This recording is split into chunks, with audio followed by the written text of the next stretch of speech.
তো আগের এপিসোডে আমরা দেখছিলাম সার্প এলিয়ান্স অকারণের স্কুলে অ্যাটাক করে দেয়, যেখানে ওরা একটা ডোমেন তৈরি করে যেটার মধ্যে শুধু হাই পাওয়ারওয়ালা লোকরাই প্রবেশ করতে পারবে। সো এই হিসাবে মোমো আর অকারণের থাকার কথা ছিল, বাট এই ডোমেনের মধ্যে আয়রাও চলে আসে, কারণ আয়রার মধ্যে এখন অ্যাক্রোবেটিক সিল্কির পাওয়ার আছে। তো আগের এপিসোডে এলিয়ান যখন অকারণের কলা কাটতে যাবে তখন আয়রা অ্যাক্রোবেটিক সিল্কিতে ট্রান্সফর্ম হয়ে যায় আর এলিয়ানদের হাত থেকে অকারণকে বাঁচিয়ে নেয়। কিন্তু এবারে অকারণ পুরোপুরিভাবে ল্যাংটা হয়ে যায়, যেটা দেখে আয়রা একটু লজ্জা পায় আর বলে যে আরে আমাদের তো এখনো বিয়ে হয় নাই, আমি তোমাকে এইভাবে দেখতে পারি না। এইটা দেখে অন্য এলিয়ানটা বলে যে আচ্ছা, তো তোমার মধ্যেও সুপার পাওয়ার আছে, এই জন্যই তুমি আমাদের ডোমেনের মধ্যে ইন্টার করতে পারছো, ভালোই হয়েছে, তাহলে আমি তোমার অর্গানও নিয়ে নিব।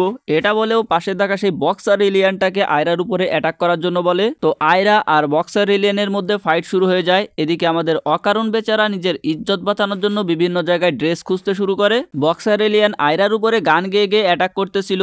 আয়রা বক্সার এলিয়ানকে পাশ কাটিয়ে সরাসরি গিয়ে সার্প এলিয়ানের উপরে অ্যাটাক করে দেয়, কিন্তু এলিয়ান নিজের সাইকোকানেসিস পাওয়ার ইউজ করে আয়রাকে দূরে ফেলে দেয়। তবে এলিয়ানের এই অ্যাটাকের মধ্যে বক্সার এলিয়ানও চলে আসছিল, যেটাতে বক্সার এলিয়ান বলে যে তুমি তোমার অ্যাটাকের মধ্যে আমাকে কেন নিয়ে আসছো, যেটাতে সার্প এলিয়ান বলে যে চুপ থাকো, তুমি শুধু ভাড়াটে গুন্ডা, তোমার মতন অনেক পাওয়া যাবে। এরপরে সেই বক্সার এলিয়ান কন্টিনিউসলি আয়রার উপরে অ্যাটাক করতে থাকে। তবে আয়রার অন্যদিকে আমাদের অকারণ ভাই এখনো নিজের ইজ্জত বাঁচানোর জন্য বিভিন্ন জায়গায় ড্রেস খুঁজতেছিল। এরপরে বক্সার এলিয়ান আয়রাকে একটা জেট পাঞ্চ করে, যেটা সরাসরি দেয়াল ভেঙে গিয়ে অকারণের লাগে আর অকারণ বেচারা চিত হয়ে যায়। আয়রা বলে যে তোমার পাঞ্চ তো ভালো ছিল, বাট এটার কোনো দাম নাই যদি সেটা টার্গেটে না লাগে। সার্প এলিয়ান্স আবারও আয়রার উপরে অ্যাটাক করে দেয়, তবে আয়রা এবার বক্সার এলিয়ানকে সামনে দিয়ে দেয়। বক্সার এলিয়ান অনেক চেষ্টা করেও আয়রাকে একটা হিট করতে পারে না, তবে আয়রা এত জোরে একটা ওর মুখে লাথি মারে যে বক্সার এলিয়ান সরাসরি উপরের দেয়ালে গিয়ে আটকে যায়। এরপর আয়রা সরাসরি সেই সার্প এলিয়ানের দিকে অ্যাটাক করতে যায়, কিন্তু সার্প এলিয়ান নিজের পাওয়ার ইউজ করে আয়রাকে ধরে ফেলে আর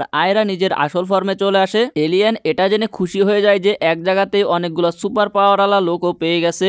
এর মধ্যে আয়রা দেখতে পারে যে বাকি যে এলিয়ান ছিল এরাও নিজেদের ফর্মে চলে আসছে। এলিয়ান আয়রাকে বলে যে ওর স্পিড তো অনেক ভালো, বাট ও এতটা পাওয়ারফুল না, আর এমনিতে ওদের প্ল্যান তো ছিল না, বাট এখন ওরা আয়রার অর্গানও বের করে নিবে। আয়রা বলে যে ওকে উপরওয়ালা চয়েস করছে, তাই এদের মতন ফালতু এলিয়ানের কাছে ও হারবে না। তখন বক্সার এলিয়ান আয়রার পেটে এত জোরে একটা পাঞ্চ করে যে আয়রা দেয়াল ভেঙে সরাসরি ক্লাসরুমে গিয়ে পড়ে। এসব দেখে তো আমাদের বীর পুরুষ অকারণ ভাই বসে থাকতে পারে না, তাই সে ল্যাংটা অবস্থাতেই আয়রাকে বাঁচানোর জন্য চলে আসে আর টার্বো গ্রানিতে ট্রান্সফর্ম হয়ে যায়। আর টার্বোতে ট্রান্সফর্ম হওয়ার পরে ওর একটা ফেমাস ডায়লগ আছে, ম্যান আই হেট দিস, আমি বাসায় যেতে চাই। তবে সার্প এলিয়ান নিজেদের পাওয়ার ইউজ করে ওইখানে এমন একটা প্রেসার তৈরি করে যে অকারণও আবারও নর্মাল রূপে ফিরে আসে। সার্প এলিয়ান বলে যে ওরা তিনজন যদি একসাথে হয়ে যায় তাহলে ওরা এমন একটা জোন তৈরি করতে পারে যেখানে কেউ ট্রান্সফর্ম হওয়া তো থাক দূরের কথা, সোজা হয়ে দাঁড়াইতেও পারবে না। তবে এইটাতে একটা সমস্যা আছে, এই জোনটার ভিতরে ওরা তিনজনও যাইতে পারবে না, আর এই জন্য ওরা বক্সার এলিয়ানকে নিয়ে আসছে যে ওদের দুইজনকে মারতে মারতে এমন অবস্থা বানাবে যে এরপরে ওরা আর দাঁড়াইতেও পারবে না।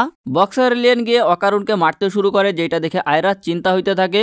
তবে একটু পরে অকারণ সেই পাঞ্চ ঠেকিয়ে ফেলে আর আমরা দেখতে পারি অকারণ আবারও টার্বো রূপে ট্রান্সফর্ম হয়ে গেছে। এরপরে সেই বক্সার এলিয়ানকে অনেক দূরে ফেলে দেয়, যেটা দেখে এলিয়ান অবাক হয়ে যায় যে ও এটা কিভাবে করতে পারলো। আর আমরা দেখতে পারি সেখানে মোমো চলে আসছে আর মোমো নিজের পাওয়ার ইউজ করে ওদের জোন ক্যান্সেল করতেছিল, আর ওর কারণে এটা পসিবল হয়েছে। মোমো এলিয়ানদের বলে যে তোদের চেহারা আমি এখনো ভুলি নাই। অ্যাকচুয়ালি মোমোকে বিজি রাখার জন্য এলিয়ানগুলো ওই গডজিলার মতন দেখতে এলিয়ানকে ভাড়া করছিল, যাতে এই টাইমের ভিতরে ওরা অকারণের কলা নিয়ে নিতে পারে, তারপরে ওরা মোমোর সঙ্গে ফাইট করবে। মোমোকে দেখে অকারণ খুশি হয়ে যায়, কিন্তু অকারণকে ল্যাংটা দেখে মোমো ভাবে লুচ্চা তোরা দুইটা আবার কি করতেছিলি। আয়রা মোমোকে বলে যে আমি তোমাদেরকে এই ফাইটে সাহায্য করব, কিন্তু কেন্তা কাকুরা শুধু আমার, আর জানো যে ভাই কেন্তা কাকুরা নাম শুনলে মোমোর কি হয়। সো অকারণের পুরো নাম শুনে মোমোর মাথা ঘুরে যায়, যার ফলে এরা দুইজন আবারও হিউম্যান ফর্মে চলে আসে।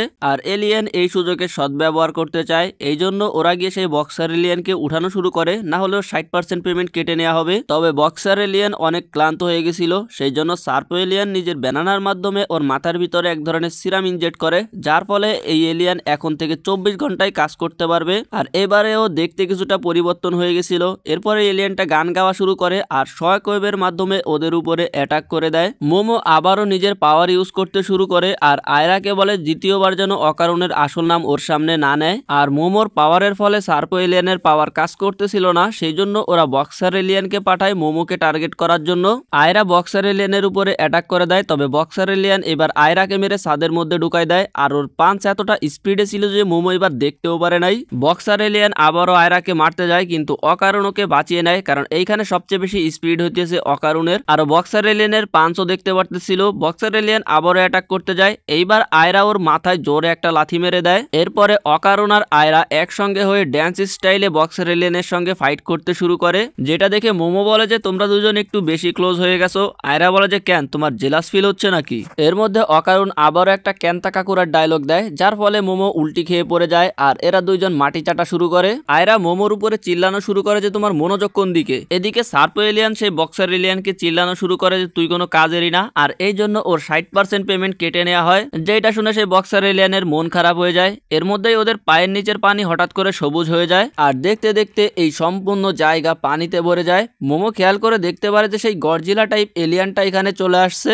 অকারণ এলিয়ানকে দেখে চিল্লানো শুরু করে, আরে এইটা তো ন্যাসি। এদিকে অকারণকে ল্যাংটা দেখে আয়রা ওর ক্লোজ হওয়ার চেষ্টা করে, যেটা দেখে মোমোর জেলাস ফিল হয়। এদিকে সার্পো এলিয়ান নেসি এলিয়ানকে চিল্লানো শুরু করে যে তোমার কাজ ছিল মোমোকে আটকে রাখা আর তুমি পারো নাই, সেই জন্য তোমার পেমেন্ট থেকে 50% কাট। এটা বলার সাথে সাথে নেসি ওই এলিয়ানকেই 50% কাট করে দেয়, মানে লেজারের মাধ্যমে ওর মাঝখান থেকে পুরো কেটে ফেলে। যেটা দেখে এরা ভয় পেয়ে যায় যে ও এলিয়ানদেরই যদি এই অবস্থা করতে পারে তাহলে আমাদের কি করবে। এই জন্য এরা তাড়াতাড়ি এখান থেকে পালানো শুরু করে। তবে বক্সার এলিয়ান পাঞ্চের মাধ্যমে আয়রাকে পানির মধ্যে ডুবিয়ে দেয় আর পানির মধ্যে ওর পাঞ্চ আরো বেশি শক্তিশালী ছিল, মানে ওর কাছে মেন্টিস স্ট্রিম টাইপের পাওয়ার ছিল, যেটা সম্পর্কে মোমো আজকেই ক্লাসের মধ্যে পড়ছে। বক্সার এলিয়ান বলে যে পানির মধ্যে আমি আমার আসল পাওয়ার দেখাইতে পারবো। পানির মধ্যে ওর পাঞ্চের পাওয়ার 10 গুণ পর্যন্ত বেড়ে যায়, কিন্তু এর মধ্যেই ওর মনে পড়ে ও পানির ভিতরে শ্বাস নিতে পারে না আর ওর দম বন্ধ হয়ে আসে। তাড়াতাড়ি এই জন্য ও উপরে চলে আসে শ্বাস নেওয়ার জন্য। এই সুযোগে মোমো অকারণকে ওর উপরে অ্যাটাক করে দিতে বলে, কারণ টার্বোগ্রানির সুপার স্পিডের কারণে অকারণ পানির মধ্যেও খুব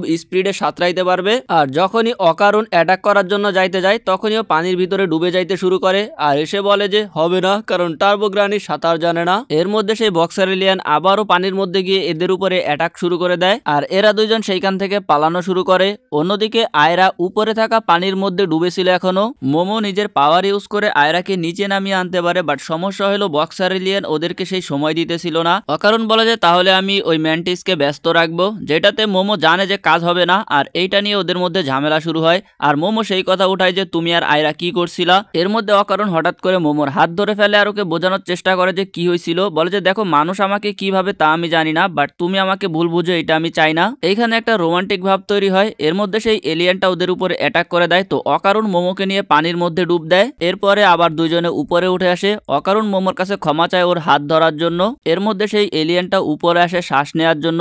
মোমোর মাথায় একটা প্ল্যান আসে, অকারণকে ও নিজের পাওয়ার ইউজ করে ধরে সামনের দিকে ধাক্কাইতে শুরু করবে। অকারণের যেহেতু স্পিড বেশি তাই মোমো অকারণকে একটা স্পিড বোটের মতন ইউজ করবে। এরপরে মোমো অকারণের পিঠে বসে পড়ে আর খুবই স্পিডে ওরা এলিয়ান থেকে দূরে চলে আসে। ওরা আয়রাকেও নিয়ে নেয়। এরপরে মোমো নিজের পাওয়ার ইউজ করে আয়রার ভিতর থেকে পানি বের করে ফেলে, যার ফলে আয়রারও জ্ঞান ফিরে আসে। এরপরে মোমো আয়রাকে ওর কাপড় খুলে ফেলতে বলে, কারণ পানির ভিতরে কাপড়ের কারণে ওদের স্পিড কম হয়ে যাচ্ছিল। কিন্তু আয়রা প্রথমে রাজি হয় না, কারণ ও ভাবছিল বিয়ের আগে ও কখনো কাপড় খুলবে না, বাট ফাইনালি মোমোর কথার মতো ওর কাপড় খুলতে হয়, কিছু করার নাই।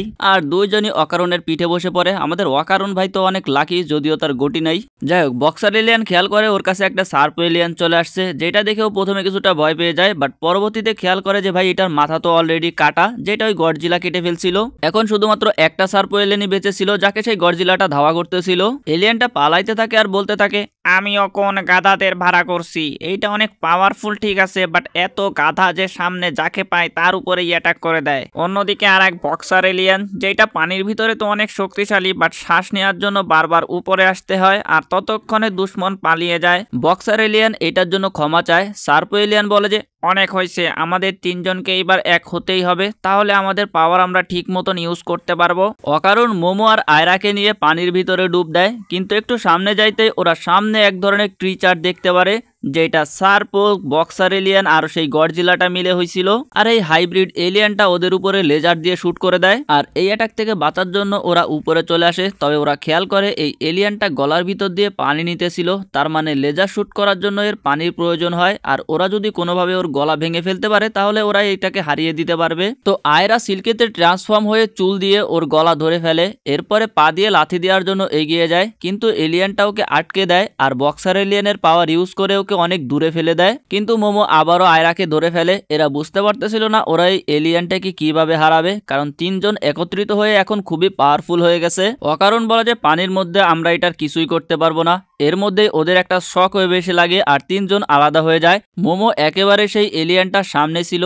এলিয়ানটা বলে যে সবার আগে আমি তোমাকে মারবো, তারপর তোমার শরীর পরীক্ষা নিরীক্ষা করব। এরপরে এলিয়ানটা মেন্টিস এলিয়ানের পাওয়ার ইউজ করে একটা পাঞ্চ করতে যায়, কিন্তু মোমো নিজের পাওয়ার ইউজ করে চারপাশের পানি সরিয়ে দেয়, যার ফলে ওই এলিয়ানটা দুইটা হাতই ভেঙে যায়। মোমো বলে যে পানির ভিতরে তো ওর পাঞ্চ অনেক পাওয়ারফুল হয়, কিন্তু পানির বাইরে ততটাই দুর্বল, আর এইটা সম্পর্কেও আজকে ক্লাসে পড়তেছিল। তাই মোমো যখন পানি সরিয়ে দিছে, ওর পানির ভিতরের যে প্রেসার সেটা পানির বাইরে নিতে পারে নাই, আর এই জন্য ওর হাত ভেঙে গেছে। এলিয়ানটা এবারে মোমোকে মুখ দিয়ে ধরে ফেলে আর ওর উপরে লেজার শুট করতে যাবে, কিন্তু তখনই আয়রা নিজের চুলের সাহায্যে ওর গলা ধরে ফেলে। এরপর অকারণ টার্বো ফর্মে গিয়ে আয়রার চুলের সাহায্যে খুবই স্পিডে গিয়ে মোমোকে বাঁচিয়ে নেয় আর ওই এলিয়ানকে দুই ভাগ করে ধ্বংস করে ফেলে। এলিয়ান মারা যাওয়ার সাথে সাথেই ডোমেন শেষ হয়ে যায় আর এরা দুইজন স্কুলে ভাই সলিড যেমন পেয়ে ওরা খুশিতে হাসতেছিল, কিন্তু তখনই ওদের মনে পড়ে ওরা তো ল্যাংটা। অন্যদিকে ক্লাসের বাকি স্টুডেন্টরা ভাবতেছিল भाई यहाँ पे क्या हो रहा है, भाई यहाँ पे क्या हो रहा भाई।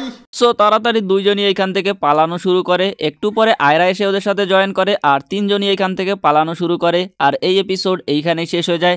দারুণ একটা এপিসোড ছিল ভাই, দেখার মতন। জানি না তোমাদের কাছে কেমন লাগছে, ভালো লাগলে একটা লাইক করে দিবা, কারণ চ্যানেলের রিচ অনেক ডাউন, কপিরাইট স্ট্রাইক খাইছিলাম সেই জন্য। আজকের মতন এ পর্যন্তই থাক। এই এপিসোড যদি তুমি অনেকদিন পরে দেখো তাহলে সামনে পরবর্তী এপিসোড দেখতে পারতেছো, ক্লিক করে দেখা শুরু করতে পারো।